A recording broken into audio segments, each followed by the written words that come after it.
My name is Duane, and I am 59 years old. I never thought a simple visit to my son would turn into the most terrifying night of my life. There I was, sitting in a dark pub in a town I had never heard of, when my son stepped outside. The bartender leaned over, grabbed my arm tight, and whispered something that made my blood run cold. In that moment, I realized I did not know my own son anymore. Have you ever trusted someone completely only to discover they were hiding something dark?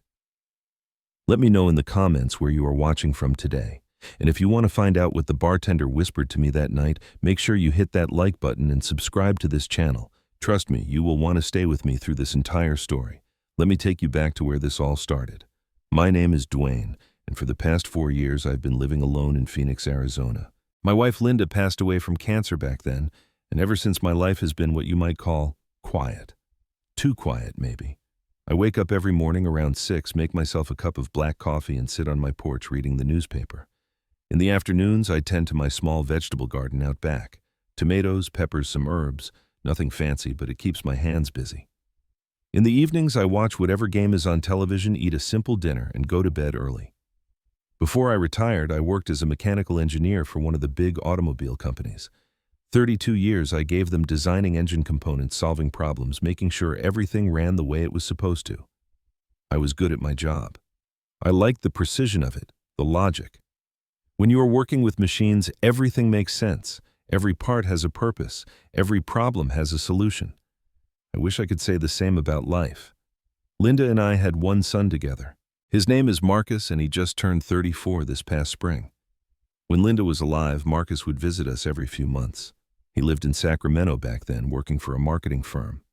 He was not the most successful guy in the world, but he seemed to be doing okay. After Linda died, though, something changed in him.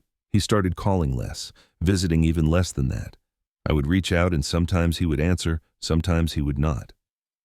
When we did talk, the conversations felt hollow, like he was just going through the motions. About 2 years ago, Marcus told me he was moving. He said he had found a new job in a place called Millbrook, Oregon. I had never heard of it.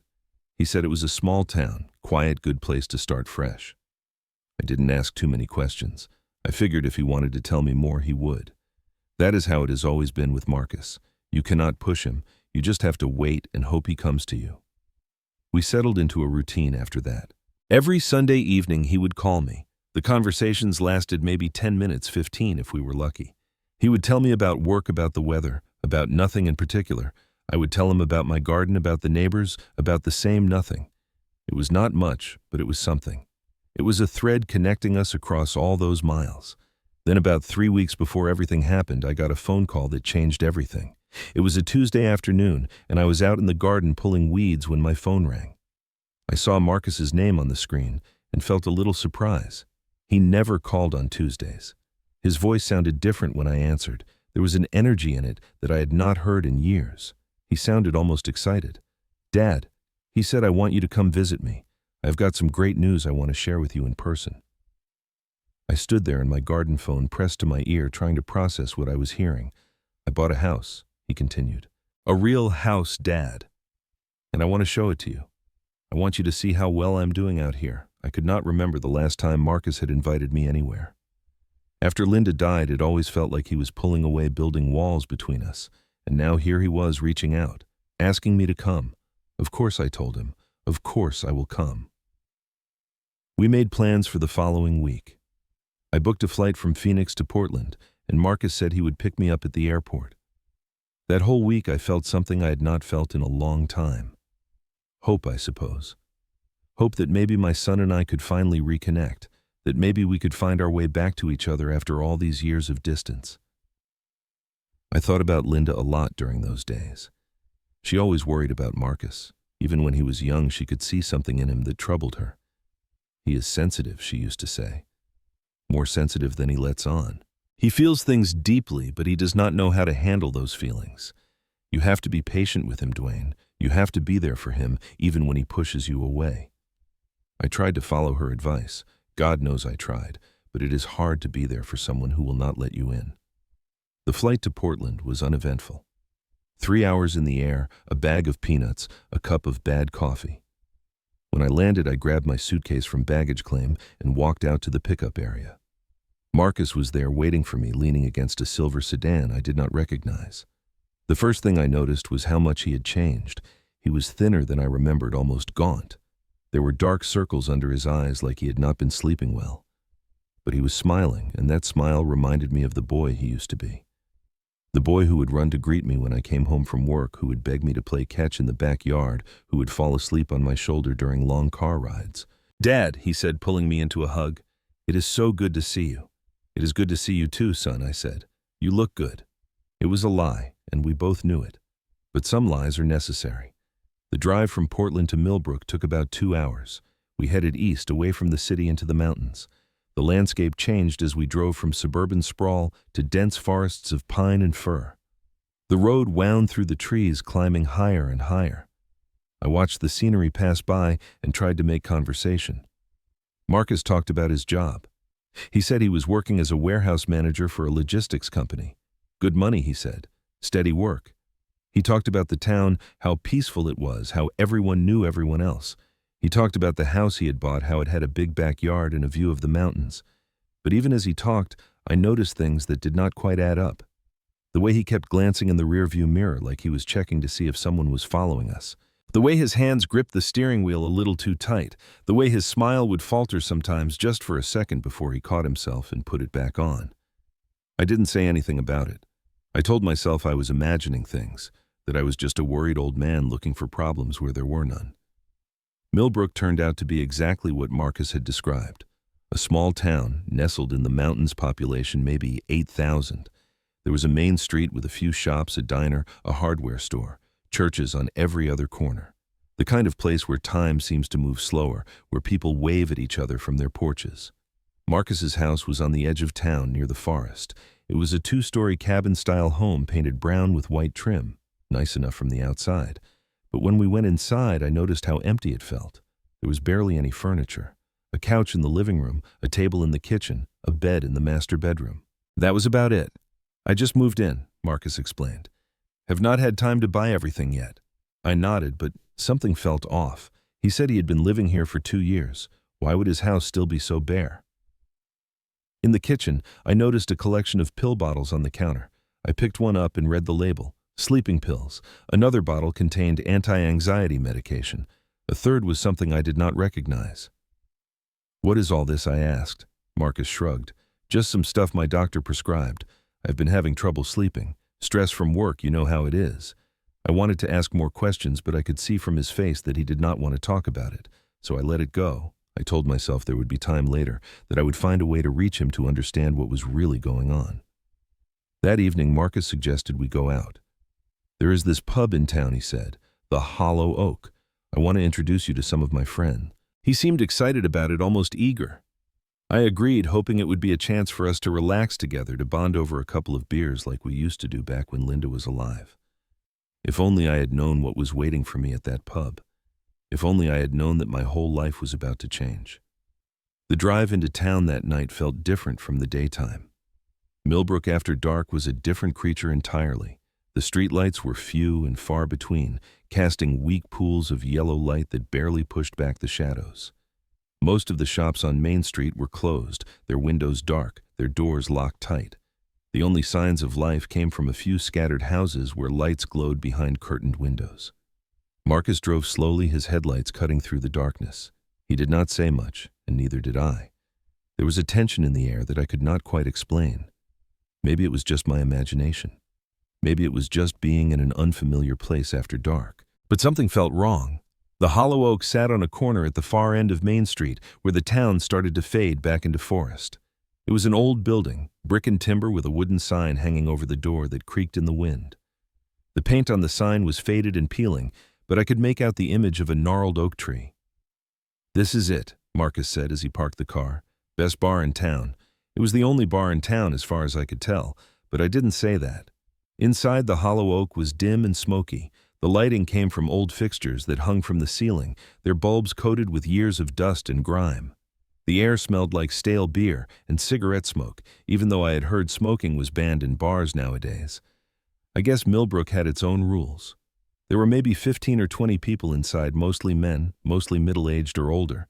They sat at tables or stood at the bar, nursing their drinks, talking in low voices. When Marcus and I walked in, every head turned to look at us. It was not a friendly look. It was the kind of look you give a stranger who has wandered into a place where strangers are not welcome. Marcus did not seem to notice. He walked up to the bar and waved at a few people who nodded back at him without smiling. He pulled out a stool and gestured for me to sit down next to him. 2 beers, he told the bartender. The bartender was a man in his mid-40s, tall and thin with salt and pepper hair and sharp eyes that seemed to take in everything at once. There was a long scar running down his left forearm, pink and raised like an old wound that had never fully healed. His name tag said Ray. Ray looked at me for a long moment before reaching for 2 glasses. His expression was hard to read. Not unfriendly exactly, but not welcoming either. There was something in his eyes that I could not identify. A warning, maybe, or a plea. He set the beers down in front of us without a word. "This is my dad," Marcus said to Ray. "He came all the way from Arizona to visit me." Ray nodded. "Welcome to Millbrook," he said. His voice was flat neutral. "Thanks," I replied. "Nice place you have got here." Ray did not respond. He just picked up a glass and started polishing it with a rag, his eyes still fixed on me. I tried to shake off the uneasy feeling and focus on Marcus. We talked about small things, sports, the weather, memories from when he was a kid. It almost felt normal, like old times, but I could not ignore the way the other men in the bar kept glancing at us. I could not ignore the way the conversations around us seemed to drop to whispers whenever I looked around. After about half an hour, a large man walked up to us. He was heavyset with a round face and small eyes that looked like they had seen too much and enjoyed most of it. He wore a flannel shirt that strained against his belly and a trucker cap pulled low over his forehead. "Marcus," he said, clapping my son on the shoulder, "need a word with you outside." Marcus did not hesitate. He stood up immediately like a soldier responding to a command. "Sure thing, Lou," he said. "Dad, I will be right back. Just some work stuff." Before I could say anything, Marcus followed the big man out the back door of the bar. I was left sitting alone at the counter, my beer half finished, surrounded by strangers who did not want me there. I sat there for a few minutes waiting. The conversations around me had stopped almost entirely.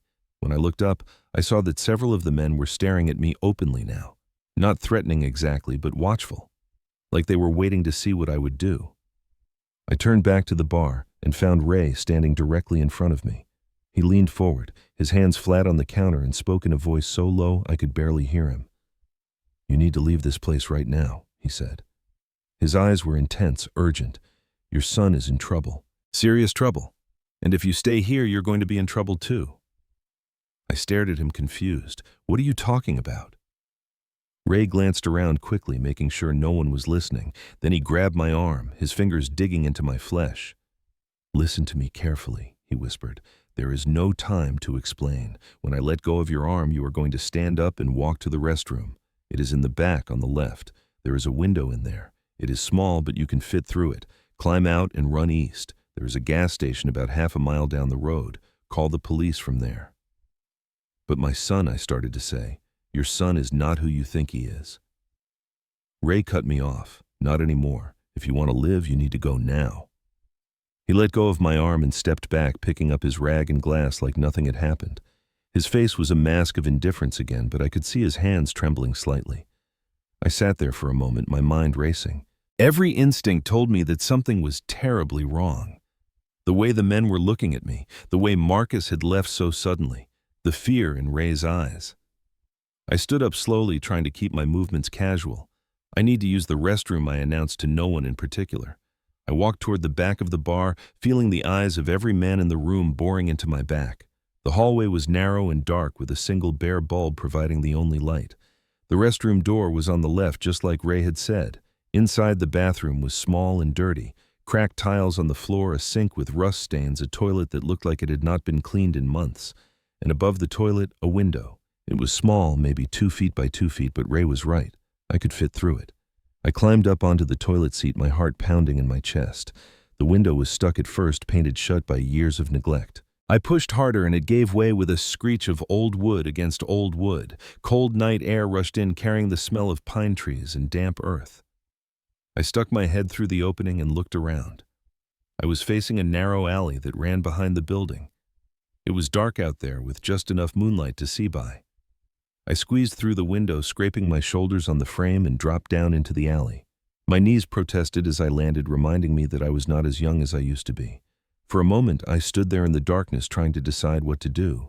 Ray had told me to run east to call the police, but my son was out there somewhere. My son was in trouble. I could not leave him. I could not abandon him no matter what he had done. Instead of running east, I crept around the side of the building toward the back door where Marcus and the big man had gone. I stayed in the shadows, moving as quietly as I could. When I reached the corner, I peered around it carefully. The back of the bar opened onto a small parking area where a few vehicles were parked. I could see Marcus standing near a black van talking to the big man named Lou and another person I did not recognize. Their voices were too low for me to hear what they were saying. Then, without warning, they got into the van. The engine rumbled to life and the headlights came on. The van pulled out of the parking area and headed down a dirt road that disappeared into the forest. I had to make a decision. I could let them go find a phone call the police like Ray said, or I could follow them and find out what my son was really involved in. I thought about Linda. I thought about what she would want me to do. I ran back to the front of the bar where Marcus had parked his car. The keys were still in the ignition. He had left them there, trusting that no one in this small town would steal a car. I got in, started the engine, and followed the van into the darkness. The dirt road wound through the forest like a snake, twisting and turning between the massive trunks of ancient pine trees. I kept my headlights off, driving by the pale light of the moon that filtered through the branches overhead. It was dangerous, reckless even, but I could not risk being seen. Ahead of me, the red taillights of the black van flickered through the trees like two demonic eyes. They were moving fast, but I managed to keep pace, staying far enough back that they would not notice me. My mind was racing as I drove. What had Ray meant when he said Marcus was in trouble? What kind of trouble could make a bartender beg a stranger to flee through a bathroom window? And who were these people Marcus had gotten involved with? The road went on for what felt like miles, though it was probably only about 3 or 4. The trees grew thicker, the shadows deeper. I had the sense that I was driving into the heart of something dark, something that had been hidden away from the world for a very long time. Finally, the van slowed down and turned off the road onto an even narrower path. I stopped Marcus's car about 100 yards back and killed the engine. From here, I would have to go on foot. I got out of the car as quietly as I could and started walking through the forest. The ground was soft with fallen pine needles which muffled my footsteps. The air was cold and damp, carrying the scent of earth and decay. After a few minutes of walking, I saw lights through the trees ahead. I crouched down and moved more carefully, using the thick underbrush for cover. What I saw made my blood run cold. There was a clearing in the forest, maybe 100 yards across. In the center of the clearing stood a large metal warehouse, the kind you might see on an industrial property. Around it, there were 4 or 5 vehicles parked, including the black van that Marcus had arrived in. Floodlights mounted on poles illuminated the area, casting harsh white light over everything. And there were men. Maybe 10 or 12 of them moving around the warehouse, unloading cargo from a large truck that was backed up to the main door. I crawled closer, finding a spot behind a thick fallen log where I could observe without being seen. From there, I had a clear view of what was happening. The men were carrying long wooden crates out of the truck and into the warehouse. The crates were heavy, requiring 2 men each to lift them. As I watched, one of the men stumbled and his crate hit the ground at an angle. The lid popped open, spilling part of its contents onto the dirt. Even from this distance, I could see what was inside. Rifles. Military-style rifles, dozens of them packed in protective foam. My stomach turned. My son was involved in gun running. My own flesh and blood was helping to smuggle weapons. I scanned the crowd of men until I found Marcus. He was standing near the warehouse door talking to someone I had not seen before. This man was tall, well-built, with blonde hair cut short in a military style. He carried himself with the confidence of someone who was used to being in charge. Even the other men seemed to defer to him, stepping aside when he walked past, avoiding his gaze. When he spoke, his voice carried across the clearing. I could hear traces of an accent that I could not quite place. Eastern European, maybe. "Good work," he said to Marcus. "This shipment puts us ahead of schedule. The buyers in California will be pleased." Marcus nodded. He looked nervous, fidgeting with his hands, unable to meet the tall man's eyes. "What about your father?" the tall man asked. "He is still in town." "Yes." My heart stopped. "Yes," Marcus said. "He does not suspect anything. I will keep him busy until after Thursday." The tall man smiled, but there was no warmth in it. Make sure you do. We cannot afford any witnesses. You understand what happens to witnesses? Do you not? Marcus swallowed hard. I understand, Victor. Victor. So that was the leader's name. I committed it to memory. I watched for a few more minutes as they continued unloading the truck. My mind was reeling, trying to process what I had seen. My son had lured me here under false pretenses. He had invited me to this town not out of love, but because these criminals needed leverage over him. I was collateral, insurance to make sure Marcus did not run. The betrayal cut deeper than anything I had ever felt, deeper than losing my job, deeper than losing Linda. My own son had sold me out. I was so lost in my thoughts that I didn't notice I had shifted my weight. My foot came down on a dry branch and the crack echoed through the quiet night like a gunshot. Every head in the clearing turned toward the sound. What was that? Victor demanded. Someone check it out. Two men broke away from the group and started walking toward my hiding spot, flashlights in hand. I didn't wait to see if they would find me. I turned and ran. The forest was a blur of darkness and shadows. Branches whipped at my face. Roots seemed to reach up from the ground to trip me. Behind me, I could hear the men crashing through the underbrush, calling out to each other. I ran harder than I had run in decades. My lungs burned, my legs screamed, but I kept going, driven by pure terror. I do not know how long I ran. It felt like hours, though it was probably only 10 or 15 minutes. Eventually, I found a massive old tree with a hollow space at its base where the roots had grown around a gap in the earth. I squeezed myself into that hollow, pressing my body against the cold dirt, and waited. The footsteps grew louder, then closer. Flashlight beams swept through the trees, passing just over my head. I held my breath, certain that they would find me, certain that this was how it would end. Probably just a deer, one of the men said finally. His voice was rough, impatient. Come on, let us get back. The footsteps receded, the flashlight beams disappeared, and I was alone in the darkness. I stayed in that hollow for what felt like another hour, too afraid to move. My body was trembling, partly from cold, partly from fear. The things I had seen kept replaying in my mind. The guns, the men, Victor's cold smile, and Marcus, my son, standing in the middle of it all. When I finally felt safe enough to move, I crawled out of my hiding spot and made my way back toward the road. It took me a while to find Marcus's car. I'd gotten turned around in my flight through the forest, but eventually I spotted it sitting right where I had left it. I got in and sat there for a long time, my hands resting on the steering wheel. The engine was off. The windows were dark. Outside, the forest pressed in on all sides, silent and watchful. What was I supposed to do now? Call the police like Ray had said, but if I did that, Marcus would go to prison. He might be a criminal, but he was still my son. He was still the little boy who used to fall asleep in my arms. Or maybe I should confront him, demand an explanation, give him a chance to make this right. I thought about Linda again.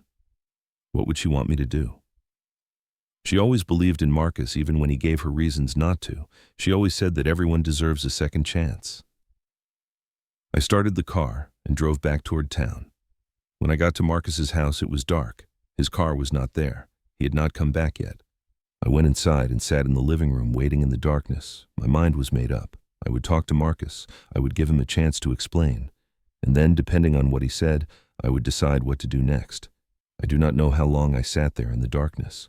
It might have been 1 hour. It might have been 2. Time had lost all meaning. All I could think about was what I had seen in that clearing. The guns. The men.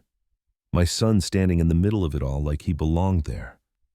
Around 1 in the morning, I heard a car pull into the driveway. Headlights swept across the window, then went dark. A car door opened and closed, footsteps on the porch. Then the front door opened and Marcus walked in. He reached for the light switch and the room flooded with light. When he saw me sitting there on the couch, he jumped back, his hand going to his chest. Dad? What are you doing sitting in the dark? I thought you went back to the bar. I looked at my son, really looked at him. The dark circles under his eyes, the gaunt cheeks, the nervous way he kept shifting his weight from foot to foot. This was not the boy I had raised. This was a stranger wearing my son's face. I know, I said. My voice was calm, steadier than I felt. I saw everything, Marcus. The warehouse, the guns, Victor. The color drained from Marcus's face. He stood there frozen, his mouth opening and closing like a fish out of water. I followed you, I continued. When you left the bar with that man Lou, I climbed out the bathroom window and followed you into the forest. I saw everything. Marcus's legs seemed to give out. He collapsed into the armchair across from me, his head falling into his hands. "Dad," he said, his voice cracking. "Dad, I can explain." Then, explain. For a long moment, he did not say anything. The only sound was the ticking of a clock somewhere in the house, counting off the seconds of silence. Then, slowly, haltingly, he began to talk. "It started after Mom died," he said. "I was a mess, Dad. I could not handle it. I started drinking again. Gambling. I lost my job in Sacramento. I owed money to some very bad people." He looked up at me, his eyes red and wet. "I came to Millbrook to get away from them. I thought if I could just disappear, start over somewhere nobody knew me, I could fix things. But I was broke. I had nothing. And then I met Lou at a bar one night. He said he knew a way I could make some quick money. Just moving some boxes," he said. "Nothing dangerous."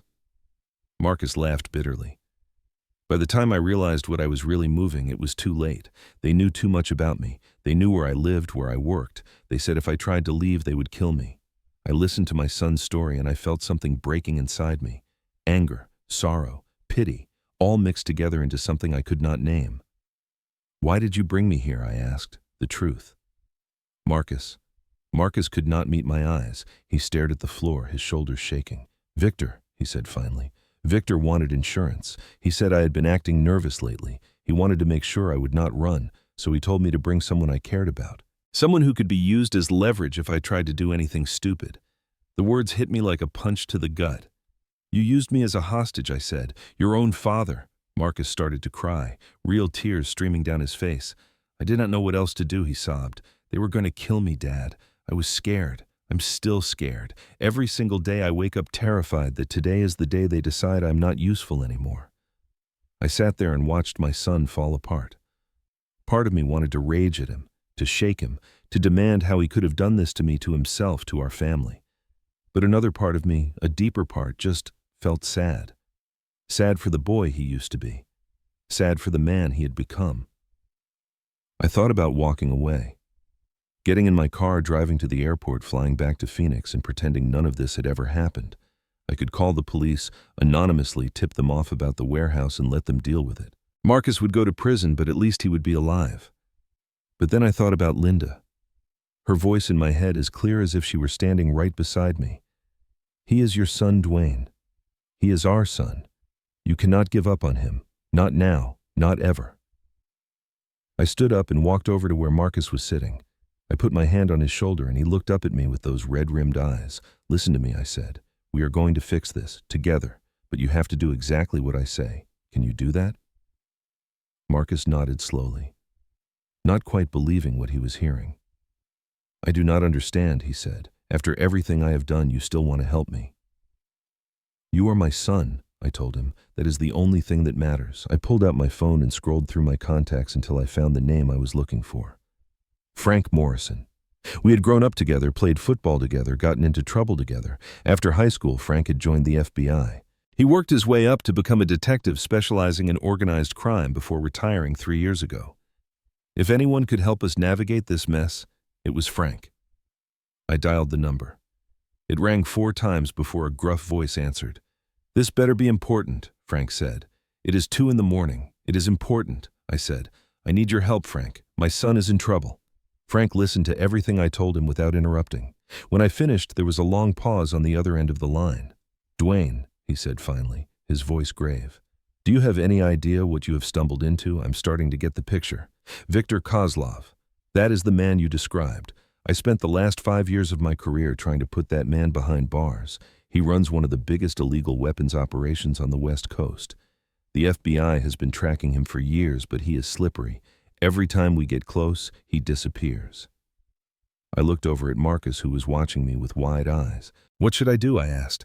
Frank was quiet for a moment, thinking.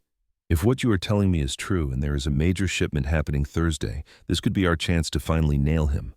But we need evidence, something that will stick in court. My son has been working with them," I said. "He knows things. Then he needs to help us." Frank's tone was firm. "I can make some calls, reach out to my old contacts at the FBI field office in Portland, but this has to happen fast. If Victor suspects anything, he will disappear and your son will be a loose end." I understood what he was saying. Loose ends get tied up, permanently. "I will talk to him," I said. After I hung up with Frank, I explained the situation to Marcus. I told him that if he wanted any chance of getting out of this alive and free, he would have to cooperate with the FBI. He would have to gather evidence, record conversations, and help them build a case against Victor. Marcus was terrified. I could see it in his eyes, the way his hands trembled. "They will kill me," he said. "If they find out I'm helping the FBI, they will kill me. They might kill you anyway," I told him. "This is your only chance, Marcus. Our only chance." He sat there for a long time, staring at his hands. Finally, he nodded. "Okay," he said. "I will do it." The next morning, Frank called me back. He had reached out to his contacts at the FBI, and they were very interested in what we had to offer. An agent named Sarah Chen would be our point of contact. She was sending a small recording device through overnight delivery. It would arrive by Tuesday evening. Until then, we had to act normal. Marcus had to go about his routine meet with Victor and his men and not raise any suspicions. It was the hardest thing I've ever had to ask of anyone. Tuesday came and went. The package arrived, a small device that looked like a pen but contained a sophisticated recording system. Frank walked Marcus through how to use it over the phone. Wednesday morning, Marcus left for the warehouse. He was pale and sweating, but he managed to keep his composure. I watched him drive away, wondering if I would ever see him again. The hours crawled by. I paced around the house, unable to sit still, unable to eat, unable to think about anything except what might be happening to my son. Around 3 in the afternoon, Marcus came back. His face was gray, but there was something like relief in his eyes. "I got it," he said. "I got Victor talking about the shipment. He said everything, the time, the place, the buyers." He handed me the device, and I listened to the recording. Victor's voice was clear and unmistakable, laying out the details of the Thursday night operation like he was discussing a business deal. Which in a sick way he was. I called Frank immediately. He patched me through to Agent Chen, who listened to the recording and confirmed it was exactly what they needed. "We are going to move on this tomorrow night," she said. "A tactical team from Portland will be in position by 9. The transaction is scheduled for 10, right?" "That is right," Marcus confirmed. "Then you need to be there," Chen said. "Go about your business like everything is normal, but when we move in, I need you to find cover and stay down. Do you understand?" Marcus swallowed hard.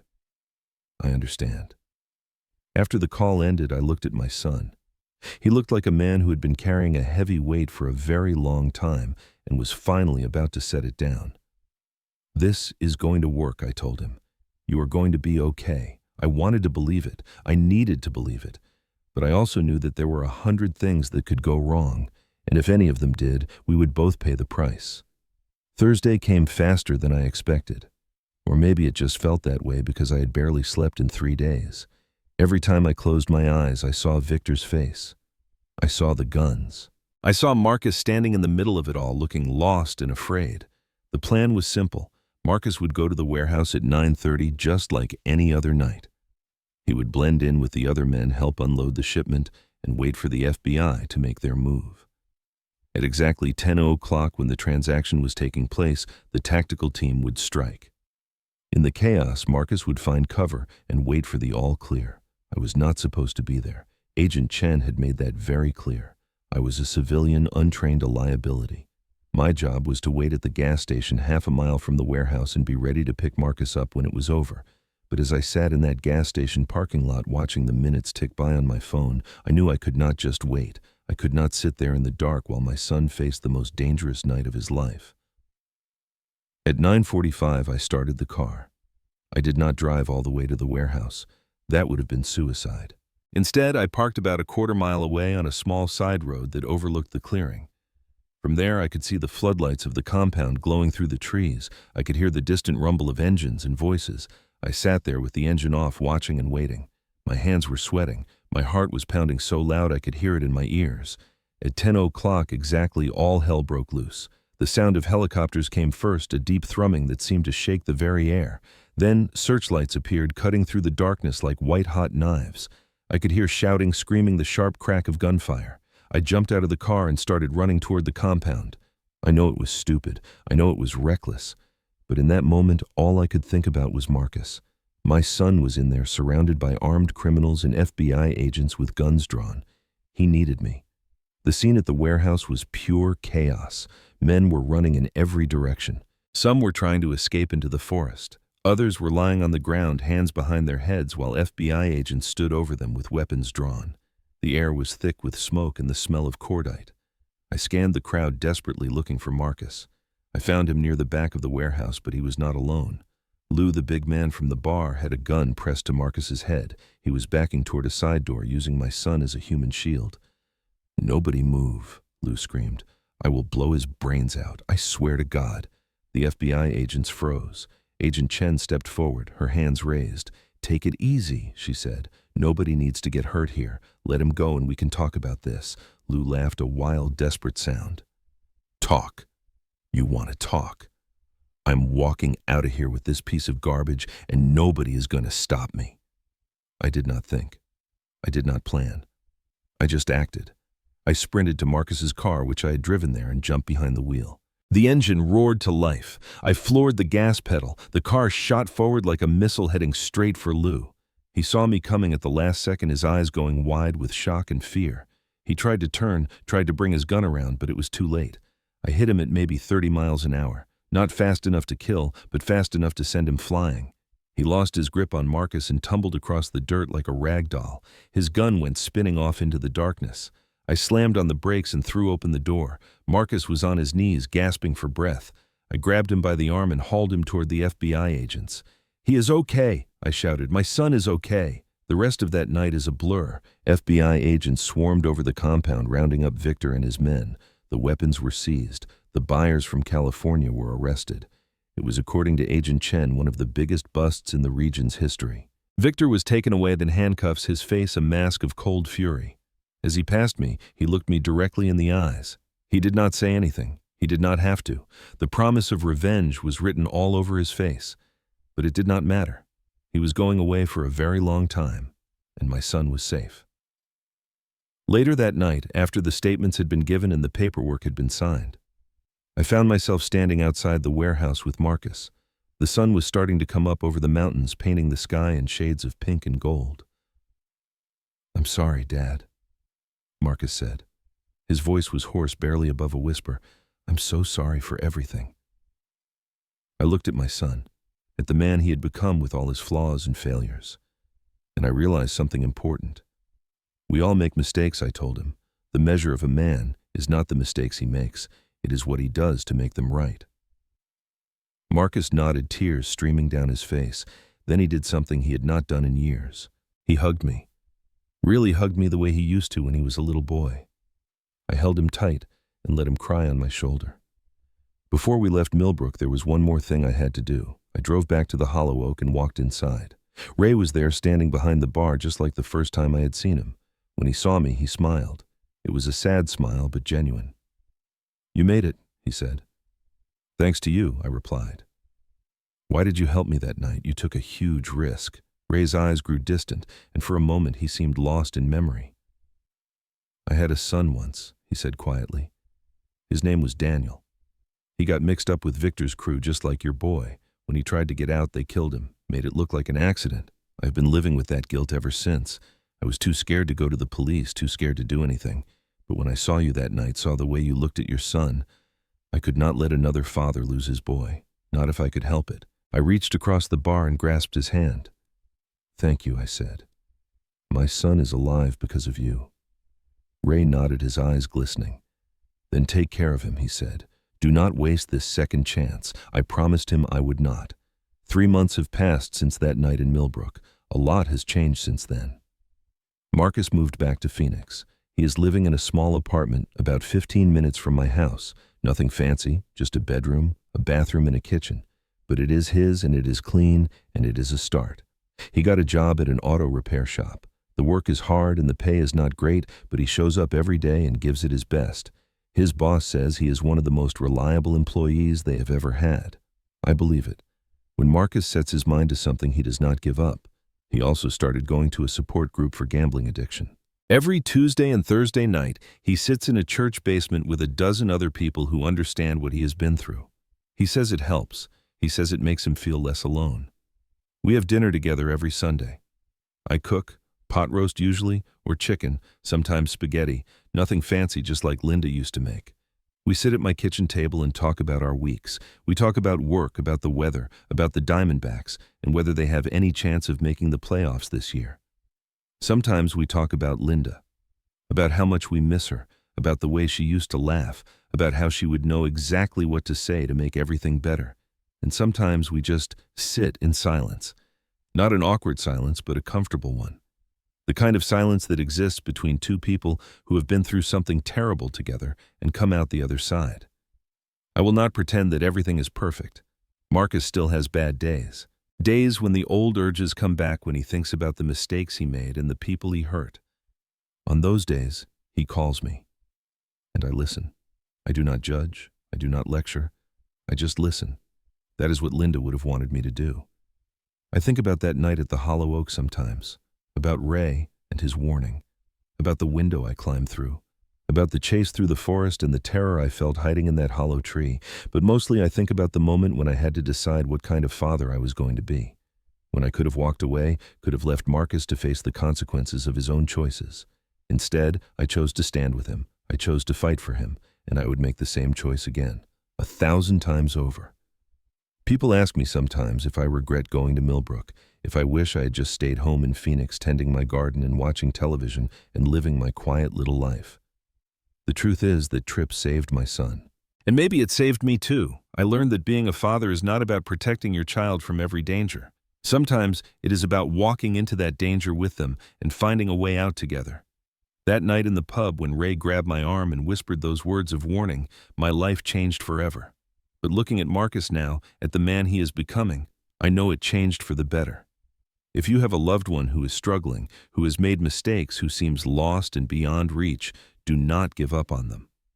Sometimes the people who deserve love the least need it the most. And sometimes a second chance is all someone needs to turn their life around. I want to ask you something. Have you ever had to choose between walking away and standing by someone you love even when it was hard? Even when they did not deserve it?